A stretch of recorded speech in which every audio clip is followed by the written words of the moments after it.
Hello, my friend. Happy New Year. Happy 2023. Excited to bring you today the worst products that I tried in 2022. I think it's always good to just flush the crap from the last year down the toilet, figuratively, of course, before we move into the new year. So that's what we're going to be doing today with all of my makeup fails. So if you want to know what really didn't work for me in 2022 and what I think you should probably avoid buying in 2023, hang tight. We are jumping into that right now. If you cannot tell, I am ill. I have been ill for the past week or so. I've been drinking a lot of hot water. Right now I'm drinking coffee. But my voice is definitely not recovered, so that is going to be a thing. The other thing that is going to be a thing is that I feel like with everything I'm going to be talking about in this video, you can make it work if you really want to, but why should you when there are so much better products out there? I always get but Jen, if you just wet it. But Jen, if you just apply a lighter layer. But Jen, if you just press harder. It's like, no, I don't need to do those things. I don't want to do those things. These things suck. They're terrible. They're awful products. There are things that we can forgive if they are forgivable. But for me, they're not freaking forgivable. And that's why they're in this countdown. So I am jumping into number 10 right about now. All right, my friend, I spent about 2 months defending this product and I think I'm done. I think I'm done. We're putting this at number 10. This was the MSCHF collab with Fenty Beauty. I have another product that is apparently leaking on this one and making a mess. You might know what that product is that's coming up. If you did not see this, I had opened it up in a What's Up in Makeup PR purchase product of the week. And essentially this is a game. It's meant to be a game. It's not meant to be taken as a serious product. What you do is you open this up and you had all these little packets here. I did save one of them. You would get legit ketchup, or you would get a Fenty sparkly red lip gloss. And it was fun. I enjoyed it. But now looking back months later, this was the stupidest freaking thing I think I bought this year. As far as just knowing that was stupid and buying it anyway. The biggest thing with this is I feel like it didn't take that much for this to be much better, in that why weren't the packets the same size as a regular ketchup packet? They were extremely thin. You got very little product. And personally, I felt like for the price of this, that we should have gotten at least a sample size worth, a deluxe sample size worth of lip gloss in there in the packets, or at least somewhere close to it. I literally got a milliliter of lip gloss in it in 3 packs. I got 3 ketchups and 3 lip glosses. And I think that's messed up for how much it cost. I mean, I get that it was a game and that was why I defended it for so long. But now that I've got full clarity on it, this was freaking stupid, man. I don't know why I bought this. It was like a scratch off ticket for me. You know, you buy it for the chance you might get something good, and I wasted my money. It was a straight up waste of money, and I can freely admit that now. So if you were telling me it was a waste of money and I wasn't listening, I'm listening now, and now I agree with you.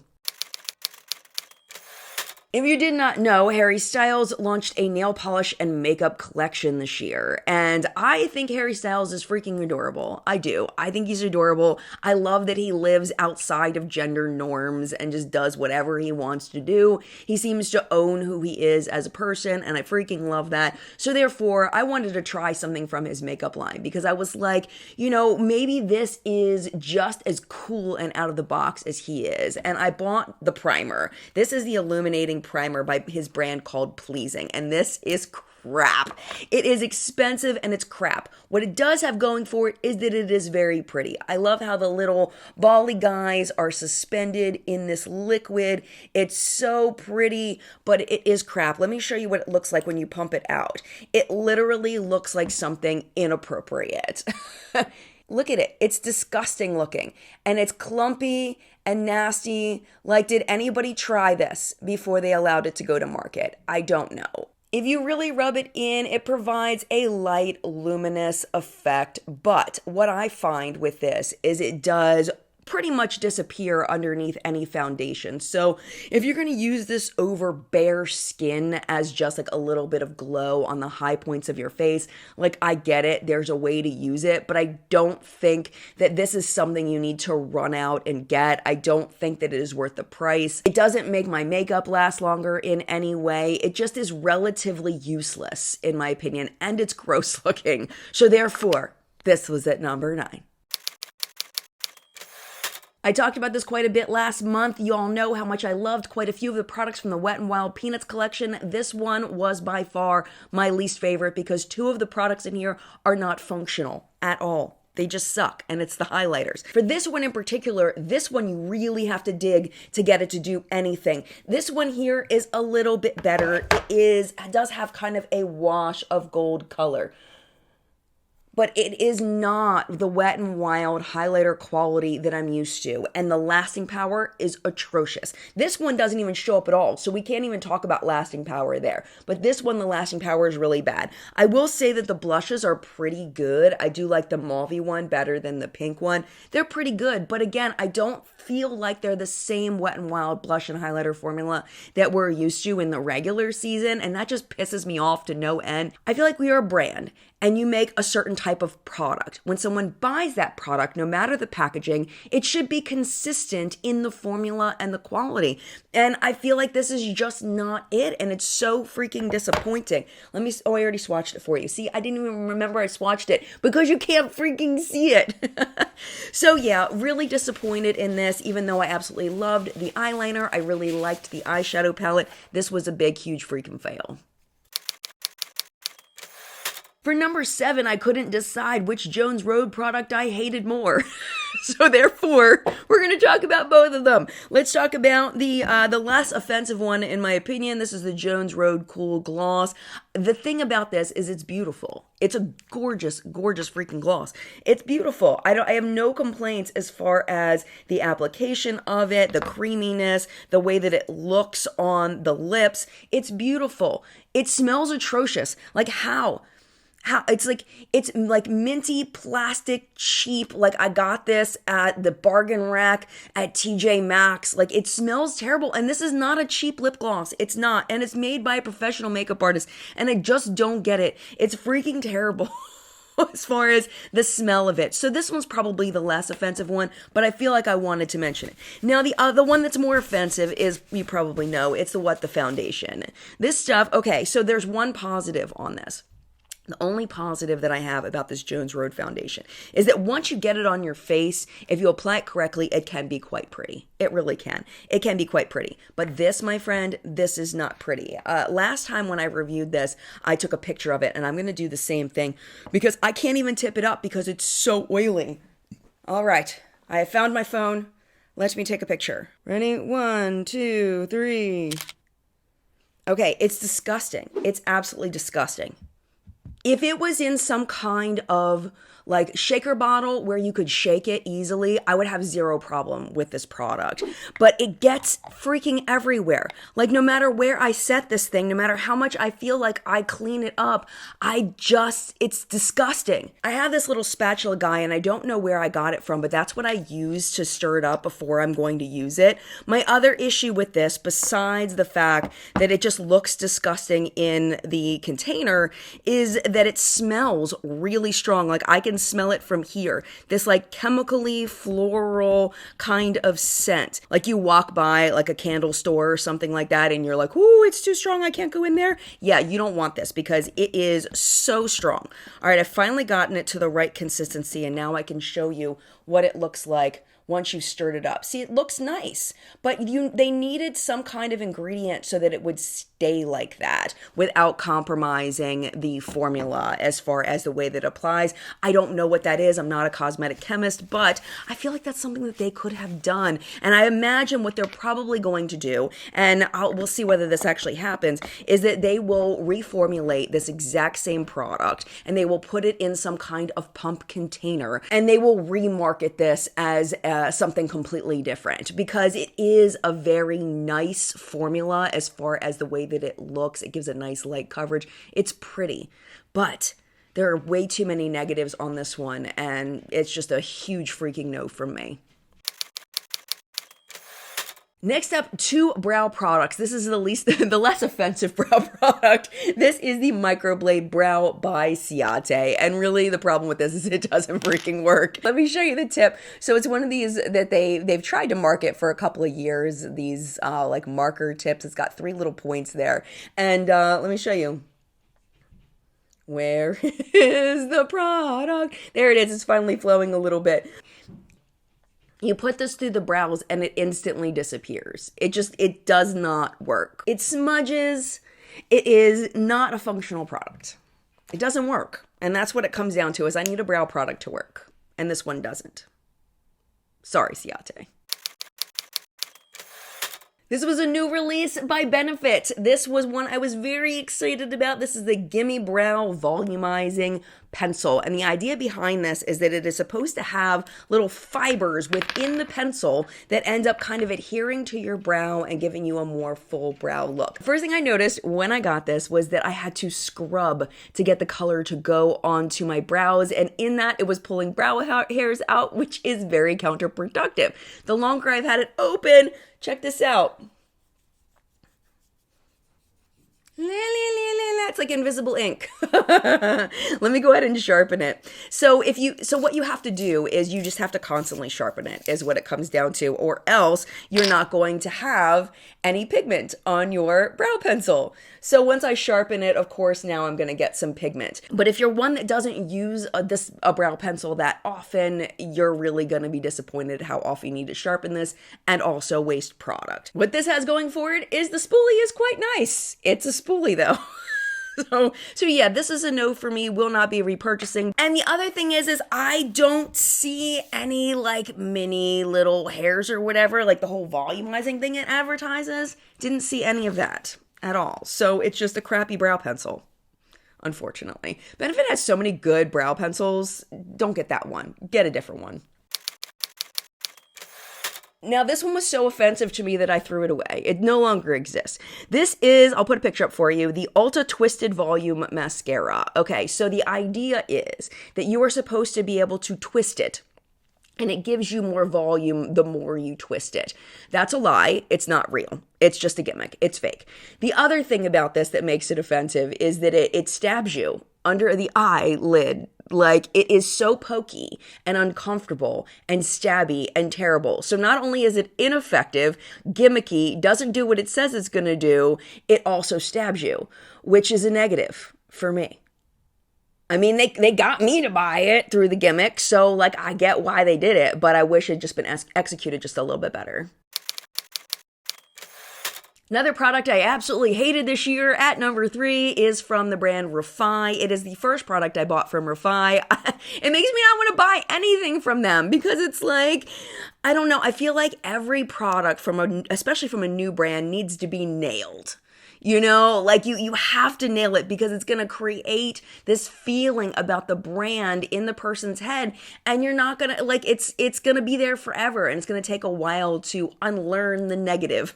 So even though Refy may have some great products, this was terrible. This is the Lip Sculpt Lip Liner and Setter. So this is the setter right here. Boop. It is like a jelly-like formula that you put over the lip liner. So you have that on one side, and then on the other side, you have a lip liner. Now, the lip liner is fine. It's a fine lip liner. It goes on nice, it's fine, but it's nothing special. It's not amazing. I just realized how dirty that is.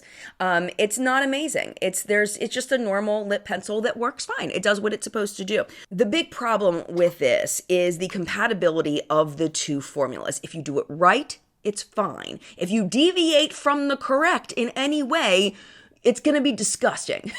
So what the correct way to do this is you apply the lip liner and then you apply the silicone-y kinds of stuff. I mean, it's really just silicone is what it is. So imagine like a real smooth, like a Smashbox primer, right? And you're putting that over top of your lips after you're done with the lip liner. And it does set it. It does make it last a long time. It does feel pretty good on the lips. It's a little weird because I'm used to more of a glossy feel rather than a silicone feel on my lips, but it works fine. It sets. It's great. But if you decide that you want to apply a little bit more lip liner over top of the setter, oh, forget it, because it is going to immediately crumble on your lips, and that's disgusting. To have little pieces of makeup just falling off of your lips, possibly getting into your mouth, it's disgusting. The other thing is that through the day, it also crumbles, especially if you come into contact with drinking or eating or anything, it just crumbles. And for me, with a lip product, I would much rather it just fade down gracefully than crumble and be disgusting and then have to deal with it, and possibly have to deal with it in front of people who don't understand why your lipstick is crumbling in front of their very eyes. So this is a hard no. It is an awful product. The thought of it is great, but in execution, it's just terrible. Number 2, my friend, you know how much I love Milani. This is the worst product I've ever tried from Milani. Hands down, worst product. And it's not because of the color, because the color is beautiful. These are the Keep It Full Max Plumping Lip Lacquers, okay? They sent me a ton of them. And the color is beautiful. It's gorgeous. It's really pretty. Look, check this out. Look how pretty that is. Beautiful, beautiful color. The issue with this is the cooling / plumping feeling of it. It doesn't go away. So like, have you ever tried one of the Buxom lip glosses or any of those lip glosses that have like a cold feeling on them, right? And, you feel it for about, maybe 5 minutes, 10 minutes sometimes. This doesn't stop. It just feels cold all of the time. Like all of the time. And my biggest mistake was the first time I wore this, I wore it underneath a mask to the grocery store. And I was breathing on it for like an hour and a half, and it was so freaking uncomfortable. Now, I did have a commenter, someone tell me when I reviewed this before, that told me that they're neurodivergent and that it helps them with their sensory, like they enjoy it because it helps them to focus. It gives them something sensory going on so they can focus on other things, which I totally get. I am also neurodivergent, but that is not something that I personally enjoy. So yeah, for me, this is a hard no. I cannot stand it. I don't know why I even still have them. I think it's because I love the colors so much, and sometimes I think, well, maybe I'll try it again, but as soon as I put it on, I just want to take it off immediately because I know that my lips are just going to feel cold for hours, and that's just not fun for me. I don't enjoy that. Not at all. All right, my friend, at number 1 for the worst product of 2022, I do think this might have existed before 2022, but I tried it in 2022, and it is legit the worst product I have tried this whole year, and it is the ColourPop Party Proof Eye Primer. I ended up throwing it away after Makeup and Reddit Rewind because I realized that there's just no way in hell I want to use this thing ever again. It is the worst eyeshadow primer I have ever used, and I've used eyeshadow primers from dollar stores, from, the least expensive all the way up to extremely expensive eyeshadow primers, and this is by far the only one that has actually pissed me off. So the deal with this is that it is way too thick. And because of that, you can't get it out of the tube. When you do get it out of the tube, it is a clumpy mess. It is not functional. There is just no way to use it. And what's irritating to me is that I am such a huge ColourPop fan for so many of the things that they make. I just don't understand. It baffles my mind that ColourPop could fumble something so horribly as they fumbled this eyeshadow primer. It is ridiculous how bad it is, because not only is it not functional to apply, it's not functional to use. You can't apply eyeshadows over top of it functionally. It's just completely 100% useless of a product. Where I feel like the rest of them are actually, they're at least in some way functional. This one's not even functional. It doesn't work. It's terrible. It's horrible. I have nothing else to say about it. At this point, my friend, it is your turn in the collective brain of makeup awesomeness, where we help each other not to buy crap and to buy things that are totally worth it. I would love to know your thoughts on anything that I tried that I did not like this year. If it worked for you, I'm so happy for you. It did not work for me. If I missed something, which I definitely may have missed something that was awful this year that didn't end up in the countdown, please remind me of it down in the comments down below. Maybe it's something I tried, maybe it's something I didn't try, but it's definitely something I don't want to try in 2023. So give me your thoughts down in the comments. Thank you again so much for watching. If you would like to hang out just a little bit longer, YouTube should be recommending a couple of videos for you right over here to watch, including one that I picked out for you special. That's the one on the bottom. The one on the top is the one that YouTube picked for you. But if you do need to go, it is no problem at all. Thank you for hanging out as long as you did, and mad love to you. I will see you in a video very, very soon.